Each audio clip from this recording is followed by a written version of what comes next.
Gak bisa dipungkiri kalau langkah PSSI untuk mencari pemain keturunan dari penjuru dunia membuat timnas Indonesia kini semakin menjadi kuat, bahkan mampu bersaing di level Asia. Hal itu bisa kita lihat ketika Indonesia menjadi satu-satunya wakil ASEAN yang tersisa di babak round 3 dan gokilnya masih bisa bersaing hingga saat ini meski tergabung di grup neraka. Assalamualaikum warahmatullahi wabarakatuh. Para pemirsa Nusantara dimanapun Anda berada, berjumpa kembali bersama kami The Bola Nusantara. Semoga kesehatan selalu mengiringi Anda dalam menekuni rutinitas sehari-hari, dan apa yang Anda rencanakan dan Anda lakukan senantiasa berjalan lancar dengan rezeki yang mengalir tentunya, amin. Kali ini saya akan bereaksi sebuah video di mana mereka nekat ya. Nekat itu dalam artian kita timnas Indonesia mendapatkan pemain-pemain naturalisasi baru, pemain keturunan yang sengaja ingin bergabung dengan Indonesia untuk membantu kita dalam proses ke Piala Dunia. Siapa saja mereka? Kita simak videonya bersama-sama. Take flight, tonight we own the night. Wings spread wide, let's go high. Feel the rush, just you and I.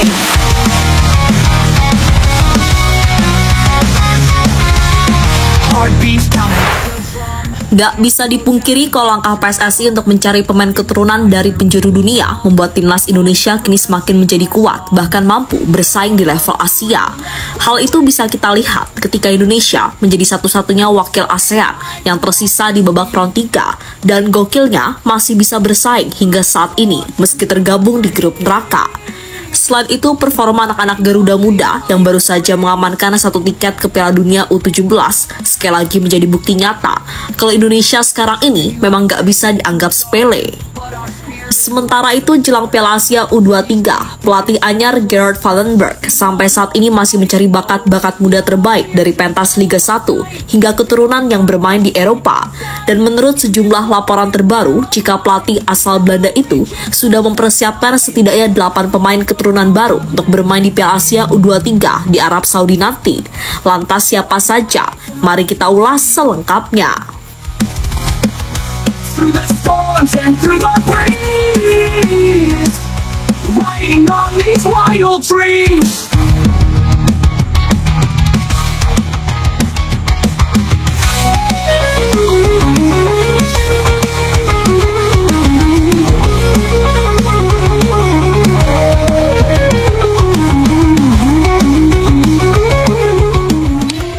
Timnas Indonesia kini benar-benar berusaha untuk menapaki level yang lebih tinggi.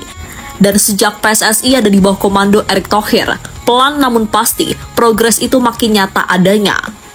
Nah, sebagai wajah persepak bolaan sebuah bangsa, tentu saja kualitas tim nasional harus terus ditingkatkan. Gak cuma untuk jangka pendek atau menengah, tapi jangka panjang juga harus disiapkan. Dan sejatinya, Indonesia sudah mencuri perhatian di gelaran Piala Asia U23 pada tahun lalu, yang mana ketika itu, sebagian besar pemain yang terlibat adalah mereka yang sudah punya jam terbang di level timnas senior. Maka nggak heran Indonesia benar-benar menjadi sorotan luar biasa ketika mampu lolos sampai ke 4 besar dengan status tim debutan. Dan kini publik tanah air semakin yakin dengan progres nyata yang dilakukan oleh PSSI dan jajarannya setelah melihat timnas senior Indonesia mampu bersaing di babak round 4 dengan mencatatkan 9 poin dari 8 laga yang sudah dimainkan. Selain itu, adik-adik Garuda Muda juga berhasil membuat masyarakat Indonesia bangga setelah mereka mampu tampil luar biasa dengan menjadi juara grup babak penyisihan Piala Asia U17 sekaligus mengantongi satu tiket ke Piala Dunia di Qatar akhir tahun nanti. Heartbeats pounding like a drum, can't slow down, the future's come. In the sky where we belong, come on Garuda, sing our song. Come on Garuda, let's break free. Lebih lanjut, sebenarnya program ini awalnya memang jadi rencana Sinteyong untuk menciptakan sebuah pondasi tim yang maksimal ketika masih jadi nahkoda timnas Indonesia. Namun setelah Coach Shin pergi, PSSI mau tak mau harus melanjutkan program tersebut. Dan yang paling utama adalah bisa membuat timnas Indonesia bisa diisi nama-nama terbaik di setiap generasi. Akhirnya selain pelan-pelan membenahi sistem pembinaan, PSSI juga kini mulai bermanuver untuk lebih melebarkan sayap mencari pemain-pemain keturunan keturunan di luar negeri, Belanda adalah negara yang paling banyak dituju. Dan seperti yang pernah Mimin bahas, kalau setelah mendapatkan Ivan Diener dan Justin Hubner yang tampil keren di Piala Asia tahun kemarin, pelatih anyar timnas U23, Gerald Vandenberg, telah menyiapkan setidaknya 8 pemain keturunan baru, mulai dari kiper, back, hingga striker.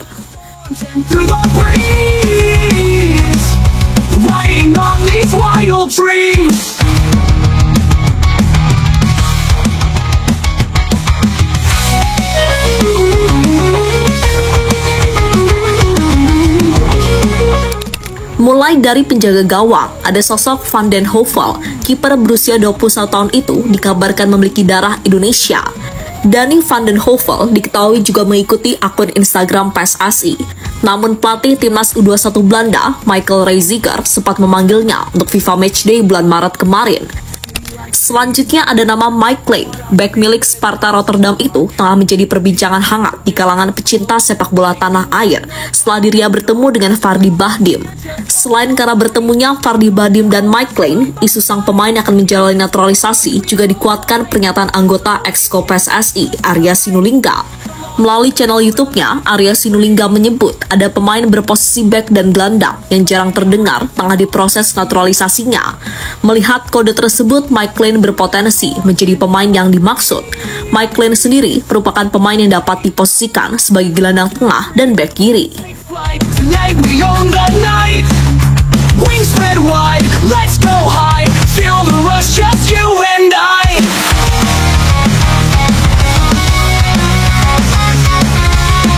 Heartbeats pounding like a drum. Can't slow down, the future's come. Jansen Silt dan Tristan Hoyers. Jansen Silt merupakan bek muda berkewarganegaraan Belanda yang lahir di Ede pada 23 Mei 2023. Saat ini usianya sendiri baru 21 tahun.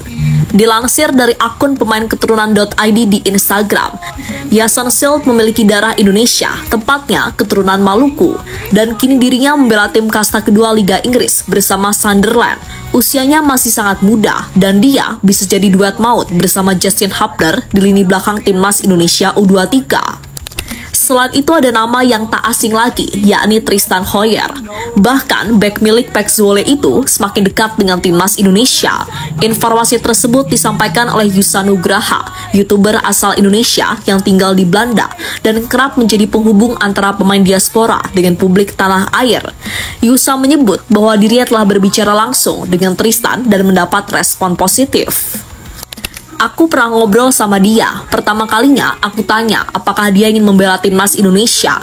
Kalau ada kesempatan atau undangan dari PSSI, dia bersedia dan terbuka untuk hal itu, ujar Yusa Nugraha.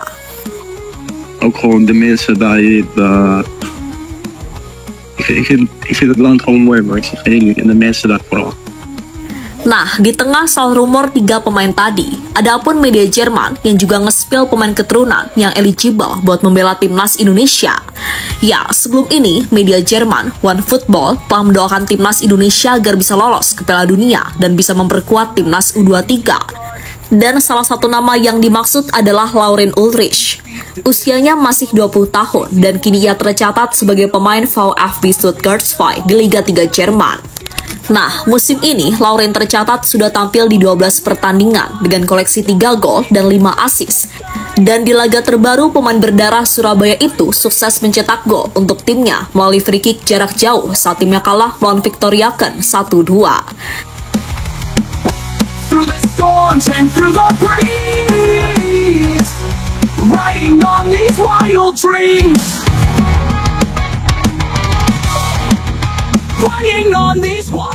Nah, soal gaya bermain, Lauren termasuk gelandang yang cenderung bertahan, yang mana ia punya keunggulan dalam aspek bertahan, seperti intercept hingga tackle.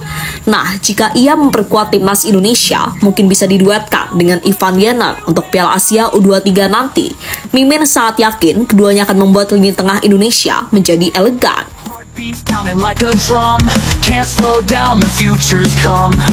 In the sky where we belong, come on Garuda, sing our song.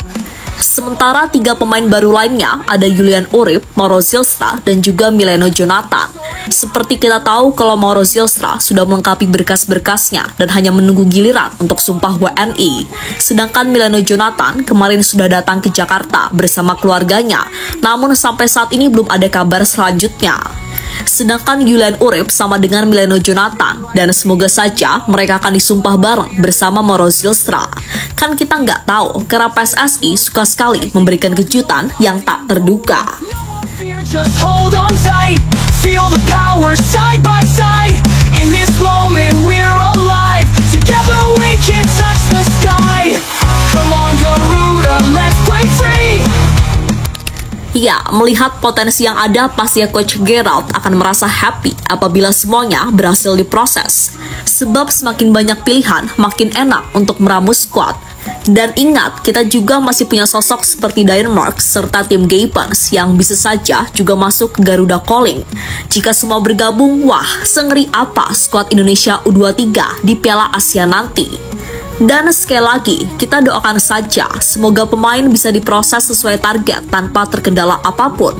Jika semua bergabung, Indonesia U23 akan kembali mencatatkan sejarah setelah sebelumnya lolos ke babak semifinal, mungkin besok bisa ke final atau juara. Amin. City lights fade into dark, but our spirit lights a spark. With each beat the distance close, chasing what nobody knows. No more fear, just hold on tight, feel the power side by side.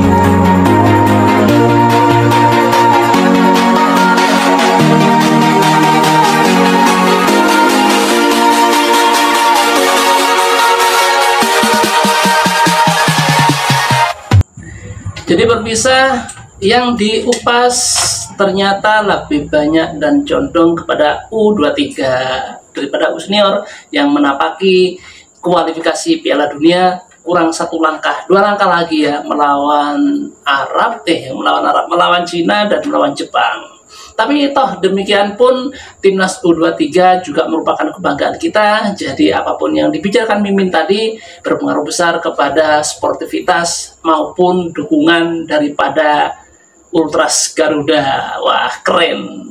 Ya, semoga kedepannya apa yang kita impikan, yang kita cita-citakan bersama tentang persepak bolaan Indonesia bisa menjadi lebih spartan, bisa lebih atraktif, dan kita sebagai penyokong, kata Malaysia, kita sebagai pendukung setia, tak usah khawatir tentang fanatiknya kita, kefanatikan kita kepada timnas Indonesia, mulai dari kelompok umur sampai senior, is the best. Terima kasih atas perhatian Anda semuanya. Sampai jumpa di konten berikutnya. Assalamualaikum warahmatullahi wabarakatuh.